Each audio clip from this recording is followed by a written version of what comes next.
Grand Celestial Ballroom of the Hanul Hotel, Seoul's crown jewel. Tonight, it has been transformed into a cathedral of white roses, dripping crystal chandeliers, and old money pretending to smile at new money. This is not a wedding. This is a merger, a transaction, a business deal sealed with vows instead of signatures, and every single person in this room knows it. At the altar stands Han Seo-Jun, 33 years old, heir to the Han corporate empire, a dynasty built on steel, technology, and the kind of power that makes governments nervous.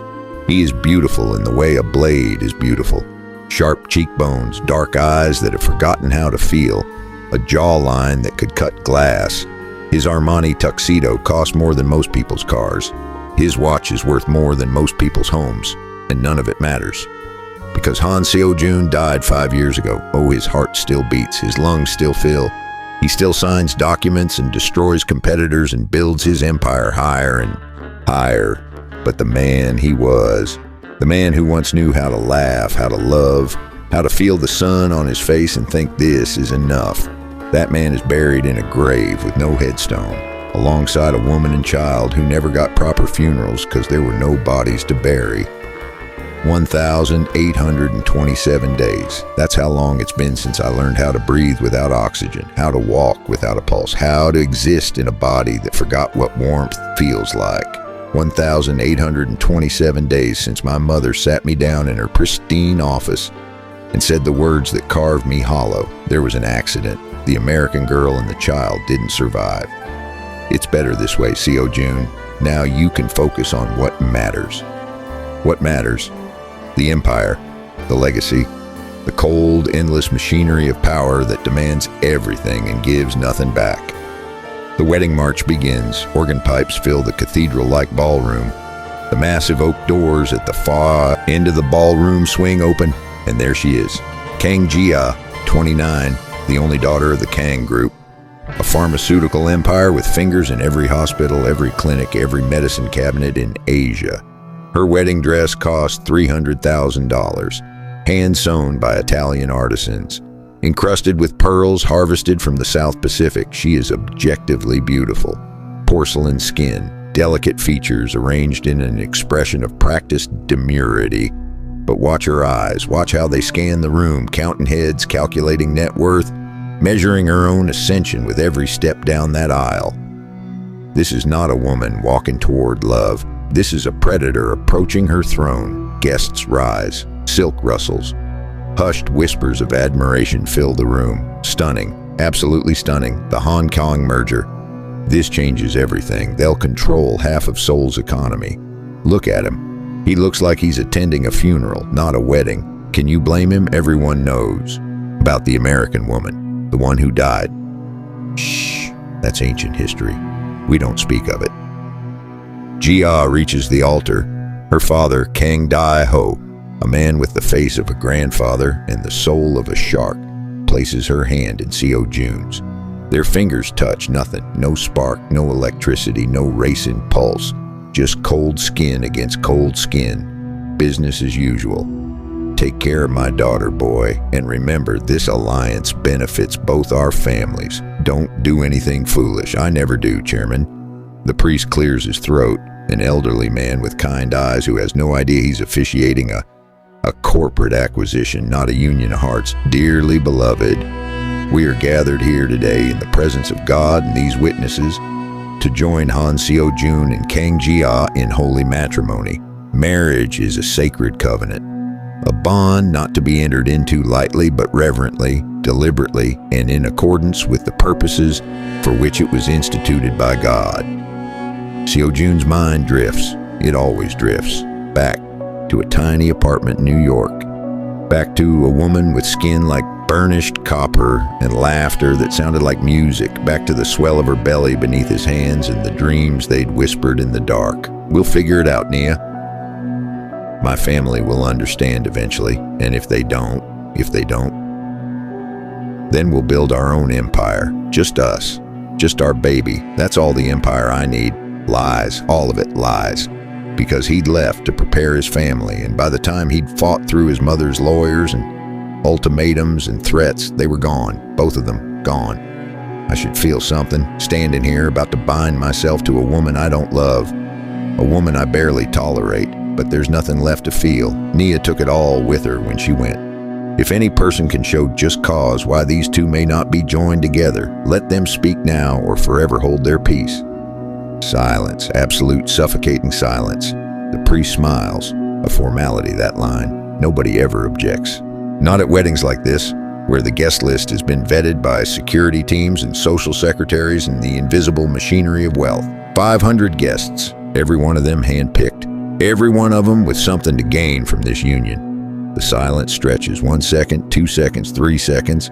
The priest opens his mouth to continue, and then the doors explode open. Not swing, not creak. They explode, slamming against the walls with enough force to make the crystal chandeliers shiver. Every head turns, every gasp synchronizes into a single collective inhale of shock. And there, silhouetted against the bright light of the hallway, stands a ghost. She stands in the doorway like a queen arriving at a court that forgot she existed. Nia, 27 years old now, though the years have only sharpened her beauty. Something dangerous, something unforgettable. Her skin glows like polished bronze, her natural hairs pull back in an elegant updo, calls and curls, arranged like a crown. Her cheekbones are higher than they were 5 years ago. Hunger will do that, survival will do that. But her eyes are exactly the same, fierce, unyielding, filled with the kind of fire that empires fear. And her dress, God, her dress. Is she wearing red to a wedding? She's wearing blood red to a wedding in a room of white roses and white chairs and white silk draping every surface. Nia's dress is a wound, crimson, deep arterial red.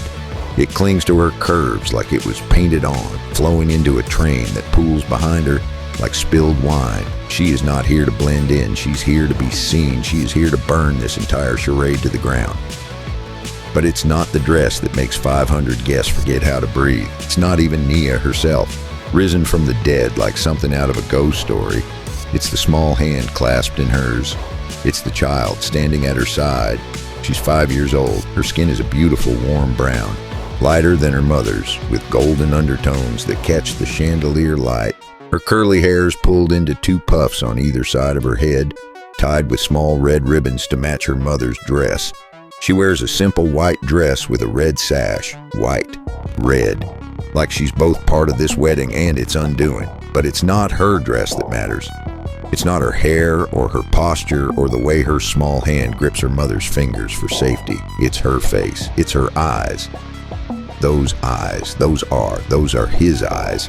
Because the child staring down that endless white aisle has Han Seo-Jun's exact gaze, dark, intense, the kind of eyes that look through people rather than at them. The signature Han stare, passed down through 5 generations of empire builders. It's unmistakable, it's undeniable. It's a genetic truth that no amount of money or power can erase. At the altar, Han Seo-Jun stops breathing. Nia, the name falls from his lips like a prayer, like a wound reopening. His body turns before his mind can catch up. Turning away from his bride, turning away from the priest, turning toward the ghost in the doorway. His face, that cold, controlled face that hasn't shown emotion in 5 years, cracks. Nia, what is this? Seo-Jun, what is this? Who let that woman in here? Seo-Jun doesn't hear her. He can't hear anything except the blood roaring in his ears as the world tilts on its axis, because there's Nia, alive, breathing, and beside her, the child. His gaze drops. Past Nia's fierce expression, past the crimson silk of her dress, down to the 5-year-old girl staring at him with his own eyes. The world stops. The 500 guests fade to static. The chandeliers blur. The white roses bleed into nothingness. There's only that small face, those eyes. His eyes. In the face of a child he was told was dead. Nia begins walking, not running, not hurrying, walking. Her heels click against the marble with the precision of a metronome. Each step deliberate. Each step a statement. She walks through the center of the aisle, past rows of gasping socialites and frozen businessmen and security guards who are too stunned to move. Hana walks beside her, that small hand never leaving her mother's grip. Hello, Seo-Jun. You look like you've seen a ghost. You're dead. They told me you were dead, both of you. An accident, no survivors. Did they? Did they tell you about the accident, or did they just tell you we were gone? My mother, she said. Your mother is a liar. In the front row, chairwoman Han Soo-young sits frozen, a woman of 63 with the bearing of an empress and the ruthlessness of a general. Her face betrays nothing, but her hands, hidden beneath a Chanel clutch, are trembling. Security! Security! Get this woman out of here immediately! 6 guards begin moving down the aisle. Black suits, black earpieces, faces trained to show no emotion. They are Kang family security. They answer to the bride, and they are 8 seconds away from reaching Nia and the child, but they never make it. Stop! Seo-Jun's hand moves. Smooth, practiced. The motion of a man who is trained for violence even as he built boardrooms. His tuxedo jacket parts, his fingers close around the grip of the pistol concealed against his ribs. The weapon slides free, sleek, black, lethal. He doesn't point it at the guards, he doesn't need to, he simply holds it at his side, and his eyes, those dark, terrifying Han eyes, sweep across the room like a blade. Touch him, and I will burn this empire, all of it, to ash around your ears. The bride screams for her guards. They don't move, because the heir to the Han Empire, the groom who was supposed to seal the biggest merger in Korean corporate history, has just drawn a weapon, not to attack, to defend. A woman in a blood-red dress and a child with his eyes. And in that moment, 500 of Seoul's most powerful people realized the truth. The cold, dead billionaire they thought they knew, he just came back to life. The altar's 15 feet away now. Nia stops, Hana's small fingers tighten around hers. For a long moment, no one moves. No one breathes. Seo-Jun stares at Nia, at the child, at the impossible truth standing before him. Then slowly, he moves, not toward his bride, not toward the guards, away from the altar. Seo-Jun, what are you doing? This is our wedding. You can't just don't touch me. He walks down the steps, past the priest who stumbles backward, past the flower arrangements and the unity candles and all the hollow symbols of a marriage that was dead before it began. He walks toward the ghost of his past, and when he reaches her, when he's close enough to see the rapid pulse in Nia's throat, close enough to smell the familiar jasmine of her perfume, he drops. Not bows, not kneels elegantly, drops. His $200,000 suit hits the marble without hesitation. His knees crack against the floor because he's not looking at Nia anymore. He's looking down at the child, at his daughter. Hana stares up at him. She doesn't flinch, doesn't hide behind her mother's legs. She just looks with those eyes, his eyes, dark and deep and terrifyingly intelligent for a 5-year-old. You're real. I'm Hannah. Her name hits him like a bullet. Hannah. The name they'd chosen together in that tiny New York apartment, lying in bed with Nia's belly pressed against his side, feeling the kicks of the child he'd never meet. Hannah. It means one in Korean. Because she'll be my one, my only. And if it's a boy, it won't be. I already know. I've seen her in my dreams, Nia. She has your smile in my eyes. Hana. Yes. Hana, are you my daddy? The question is innocent, simple. It destroys him. Seo-Jun's composure. The iron control he's maintained for 5 years crumbles like paper in a fire. His hand reaches out, trembling, hesitating. He's afraid to touch her, afraid she'll disappear, afraid this is a dream, afraid he'll wake up in his penthouse apartment alone, drowning in the same grief that has been suffocating him for 1,827 days. She has your eyes. Everyone sees it. Everyone knows. How? How is this possible? You were dead. The accident, the car crash in Pennsylvania, the reports, the death certificates were fake. All of it. Fabricated by your mother's people to make you believe we were gone. What? She paid $5 million to make us disappear. New death certificates, fake accident reports, witnesses who never existed. She gave me a choice. Take the money and vanish, or fight her and lose Hana to her custody. Mother, chairwoman Han, sits perfectly still. Her face is carved from stone. Her eyes, those same dark, intense eyes she passed to her son, reveal nothing. But she doesn't deny it. She doesn't say a word. And that silence is a confession louder than any admission. You told me they were dead. You looked me in the eyes. You held me while I screamed. And they were alive. I did what was necessary. That woman was unsuitable. The child would have been a liability. The bloodline. The bloodline? She's my daughter, my blood. And you made me believe I buried her. Do you have any idea? Any idea what that did to me? I saved you. I saved this family. You were going to throw away everything. Everything your grandfather built, everything your father died for. On some American woman with no name, no pedigree, no... She had me. That was supposed to be enough. The room is silent. 500 witnesses to a family imploding. At the altar, Ji-ah's face has shifted. The mask of the demure bride is gone, replaced by something uglier, something desperate. Because she's watching her alliance crumble, her throne slip away. And she's not going down without a fight. You scheming little. You think you can just waltz in here and destroy everything? This wedding is happening. I don't care if you have his bastard child or his grandmother's ghost. Call her. That word again. I dare you. She's nothing. She's a mistake. And you're just a gold digging. Ji-ah's hand swings. An open palmed slap aimed at Naya's face. It never lands. Seo-Jun's hand catches Ji-ah's wrist mid-swing. He doesn't even look at her. His eyes are still fixed on Nia, on Hannah. But his grip on Ji-ah's wrist is iron. Unbreakable. The kind of hold that reminds everyone in this room that Han Seo-Jun spent his 20s training in Krav Maga and military-grade combat. I told you not to touch me. Now I'm telling you something else. Never, never raise your hand toward them again. You're hurting me. Good. Remember that pain, because it's nothing, nothing compared to what I will do if you threaten my family again. He releases her. Ji-ah stumbles backward, clutching her wrist. And for the first time, her mask cracks completely. The cultivated beauty twists into something ugly, something raw. Daddy, are you just going to let him? Han Seo-Jun, you forget yourself. This alliance was arranged, contracts were signed. You cannot simply, I can do whatever I want. I'm Han Seo-Jun, and I'm walking out of this room with my daughter and the woman I love.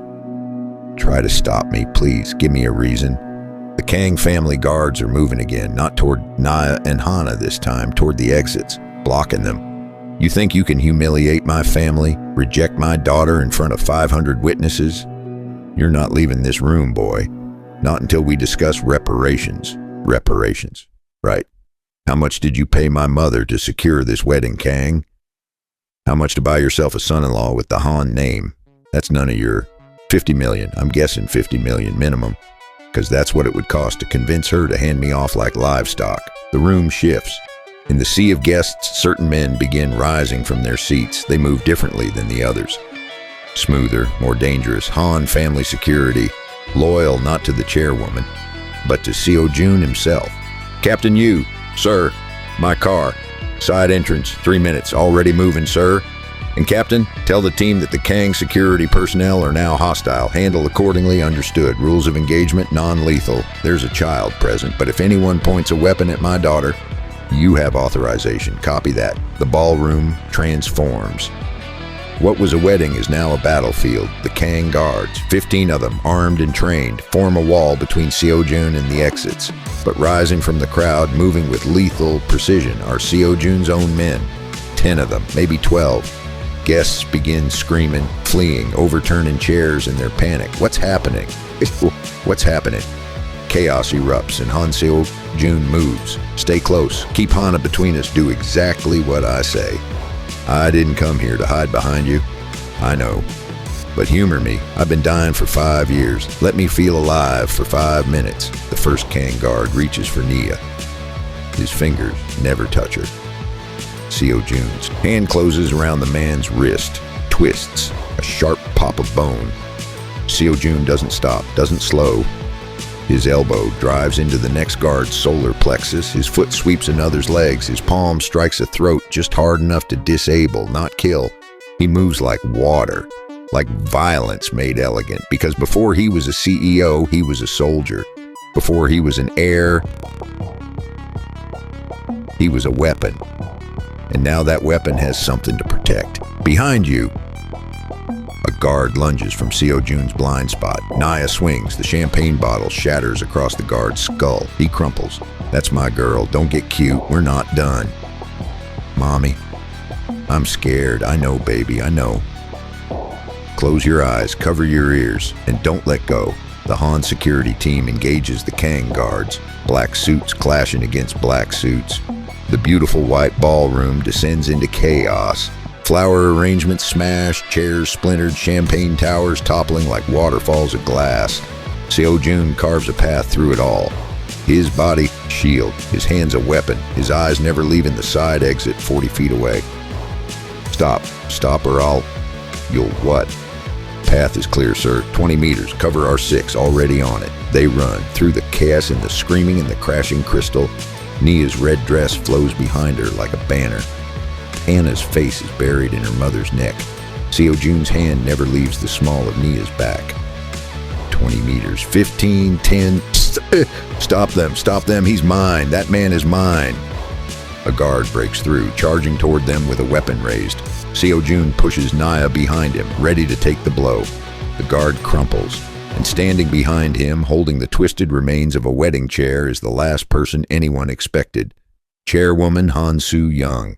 Her designer suit is torn, her perfect hair's disheveled, and her eyes, locked on Seo-Jun's, hold something that hasn't been there in decades. Shame. Go. Mother? I said go before I changed my mind, before I remembered that I spent 60 years building an empire instead of a family. I'll hold them off. The Kang family answers to me as much as to Chairman Kang. I can buy you time. Why? Because she has your grandmother's eyes. And I finally remembered that's more important than any merger. For one heartbeat, mother and son stare at each other.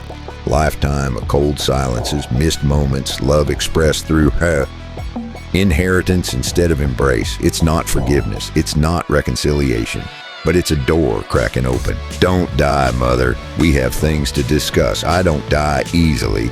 You should know that by now. Now go. They burst through the side exit into a service corridor. Harsh fluorescent lights, industrial concrete, and waiting at the end, a sleek black car, engine running, door open. Move. Nia dives into the back seat. Hana still clutched in her arms. Seo-Jun follows, slamming the door behind him. Captain Yu takes the wheel. Everyone secure? Go now. They burst onto the streets of Seoul. The city is a blur of neon lights and towering skyscrapers and 1,000 people who have no idea that 2 cars behind them. A conspiracy is unraveling. In the back seat, Nia holds Hana close, her heart pounding, her hands shaking. Beside her, Han Seo-Jun, still in his wedding tuxedo, still with his bride's perfume clinging to his sleeve, stares at the child he thought he'd lost. We made it. We actually made it. You came back. Of course I came back. You could have stayed hidden, stayed safe, lived a quiet life away from all of this. And let my daughter grow up thinking her father didn't want her. No, she deserved to know the truth. You deserve to know the truth, even if it killed me to walk through those doors. They'll come after us, the Kangs, my mother's enemies, everyone who wanted this alliance. I know. It won't be safe, not for a long time, maybe not ever. I've been running for 5 years, Seo-Jun. I'm tired, but I'd rather stand and fight beside you than hide alone again. In her mother's arms, Hannah stirs. Those dark eyes, his eyes, blink open. She looks up at the man beside her, the stranger who is not a stranger. Are the bad men gone? For now, little one, for now. Mommy said you didn't know about me. She said a bad lady lied to you. That's right, the bad lady told me. She told me I lost you. But I never stopped thinking about you, not for one single day. Really. I talked to you every night, even though I thought you couldn't hear me. I told you about the stars, about the ocean, about all the things I wanted to show you. Mommy talks to you too. When she thinks I'm sleeping, she says, I hope he's happy. Even without us, I hope he's happy. I wasn't happy. Not for a single moment, because happiness without you isn't happiness, it's just survival. The safe house is a penthouse on the outskirts of Seoul. A place Seo-Jun purchased years ago under a shell company so buried that even his mother doesn't know it exists. It was meant to be an escape, a bunker, for the apocalypse that is corporate warfare. He never imagined he'd bring them here.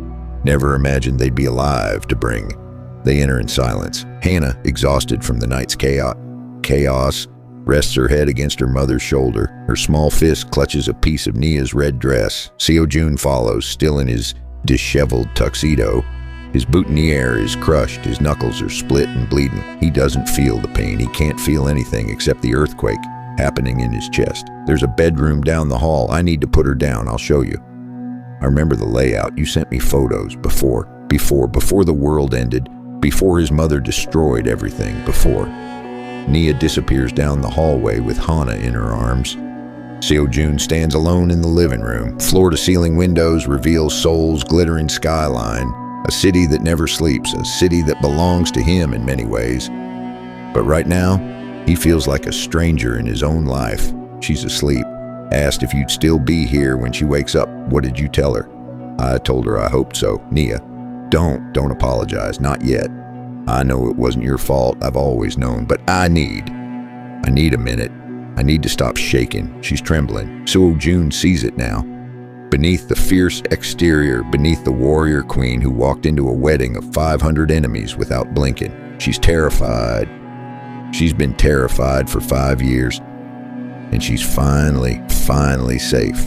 Can I? He doesn't finish the sentence. He just opens his arms, and Nia breaks. She crashes into him. Her fists pound against his chest. Once, twice, 3 times, before her fingers clutch at his shirt and drag him closer. He holds her. God, he holds her like she's oxygen and he's been drowning. I hate you. I hate that you left me. I hate that I believed for even a second that you wouldn't come. Find us if you knew.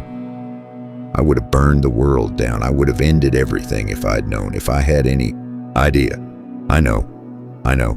That's why she did it. That's why she made sure you believed, because she knew you'd choose us over everything. They sink. Down onto the floor, backs against the cool glass of the window, soul spreading out before them like a constellation of unfinished business. Seo-Jun's arms stay wrapped around her. Nia's head rests against his shoulder. For a long moment, they just breathe. Together. Tell me everything. It started 3 days after you left, your mother's lawyers, an army of them. They came to my apartment in Brooklyn with a file this thick, pictures of me at work, at the grocery store, at my doctor's appointments. They knew everything. She was tracking you from the moment we started dating, maybe before. They gave me an ultimatum. Take $5 million and disappear. New identity, new life. Far away from you and your precious empire, or fight him. You should have called me, I would have. They showed me what would happen if I fought. Lawyers. Custody battles, falsified evidence of unfit parenting, an endless war that would only end when they ripped Hana from my arms and raised her as a proper Han, without me, without any trace of who she really was. I'll destroy them. Every lawyer, every investigator, everyone who touched this. Not tonight. Tonight, I just want to breathe. Tonight, I just want to remember what it feels like to not look over my shoulder. Where did you go? Everywhere. Atlanta for a year, then London, then a tiny village in Ghana where my grandmother was born. Hana learned to walk on red clay. Her first word was mama. Her second word was dada. She called for me every day. She'd point at random men on the street and ask, Dada? I had to explain that her dada was far away, that he was lost, that maybe someday we'd find him. I should have found you. I should have known. Your mother's terrifyingly good at what she does. The death certificates were flawless. The accident reports came from real police officers on her payroll. Even the cremation receipts. She sent me cremation receipts. You scattered ashes, didn't you? In the ocean. Like you told me you would, for anyone you loved. It was supposed to be you. Both of you. I stood on that cliff in Busan and I told you I was sorry, that I'd failed you, that I'd spend the rest of my life making up for leaving, and the whole time, you were alive, somewhere in the world, teaching our daughter to walk, telling her stories about a father she'd never meet. How do I make sense of that? You don't. Not tonight. Tonight we just survive. Tomorrow we figure out the rest. Seo-Jun's hand rises, trembling. He touches Nia's face, her cheek, her jaw, the corner of her mouth, mapping her, reminding himself that she's real. I memorized you, every feature, every freckle. On the nights when the grief was too heavy, I'd close my eyes and try to remember exactly how you looked when you smiled. I was so afraid I'd forget. Do I still look the same? You look like a warrior. You look like you walked through fire and came out stronger. You look beautiful. I'm tired. I'm so tired, Seo-Jun. Then rest. I'll keep watch for the rest of my life if you'll let me. I'll keep watch. Mommy?" They both turn. Hannah stands in the hallway rubbing her eyes. Her red hair ribbons are askew. Her small white dress is wrinkled, but those eyes, his eyes, are wide open, looking at him, looking at the father she just met. "I couldn't sleep. The bed's too big. Come here, baby." But Hannah doesn't go to her mother. Instead, those small feet pad across the marble floor, directly towards Seo-Jun. She stops in front of him, looks up, studies his face with that terrifying intensity she inherited from him. "Are you gonna leave again?" "Yeah. I never left. I didn't know where you were. But I never left." Mommy cries sometimes when she thinks I'm not looking. She looks at pictures on her phone and cries. "What pictures? You. Pictures of you.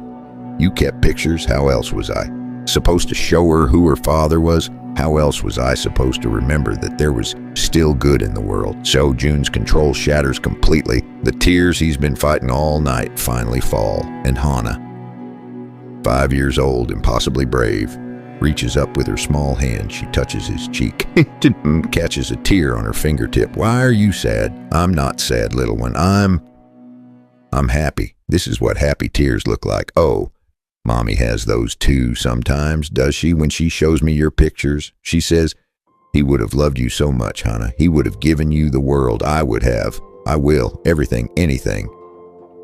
The whole damn world." Hannah climbs into his arms. Without hesitation, without fear, as if she's been waiting her whole life for this moment. Naya moves closer, wrapping her arms around both of them, and there, on the floor of a safe house in Seoul, beneath a sky full of stars that neither of them has seen in 5 years, a family is reborn. 1,827 days. That's how long I mourned you. What's mourned? It means I missed you. So much that I forgot how to breathe. I'm here now. You can breathe now. Yes, yes, little one, I can finally breathe. The world outside is still dangerous. The Kang family is regrouping. Corporate lawyers are drafting emergency injunctions. News outlets are exploding with breaking news about the Han wedding disaster. Tomorrow, there will be war. Legal battles, corporate maneuvering, threats from every direction. But tonight, this night, there is only this room, this window, this family. Seo-Jun looks down at his left hand, at the platinum wedding band Ji-ah placed there 3 hours ago. A band that represents nothing but lies and alliances and cold, empty futures. He pulls it off, and without ceremony, without hesitation, he throws it out the open window. That was probably worth a fortune. Everything I have is worthless compared to this. Careful, that almost sounds romantic. I've been practicing in the darkness, telling you things you couldn't hear. Now I get to say them for real. We have time. Promise me you won't disappear again. I'm not going anywhere, not unless you're coming with me. Can we stay like this, all three of us, forever? That's a promise. The city glitters below. Somewhere out there, enemies are gathering. Storms are brewing. The war for the Han Empire is just beginning. But in this penthouse, in this moment, Han Seo-Jun holds his daughter in his arms. He looks at the woman he never stopped loving, and he makes a silent vow. No more running, no more hiding, no more empires built on hollow alliances. From this moment forward, I protect only them, and God help anyone who tries to take them from me again. This is not an ending. This is a beginning. The beginning of a war, the beginning of a reckoning, the beginning of a love story that was buried for 5 years and just clawed its way back from the grave. She crashed his wedding. She brought his daughter home. And Han Seo-Jun, he just remembered what it means to be alive. 3 hours later, across the city in the private wing of Seoul National Hospital, chairwoman Han Soo-young sits alone. Her arm is in a sling. A Kang guard got too close during the escape, but she barely notices the pain. She's staring at her phone, at a photograph that was just sent to her. She has the family eyes, my mother's eyes. Chairwoman, the board is demanding answers. The Kang family is threatening legal action. The press, tell them to wait. Tell them all to wait. Ma'am, I made a mistake. 60 years of never making mistakes, and the one time I did, it cost me a granddaughter. What are your orders? Reach out to my son. Tell him I'm ready to talk, and tell him the Kang family will regret ever threatening what's his. Because if there's one thing a Han knows how to do, it's protect the bloodline. The pieces are moving, the board is set, and the Han family, fractured, broken, scattered, is about to become whole again, in blood, in fire, in the kind of love that empires fear.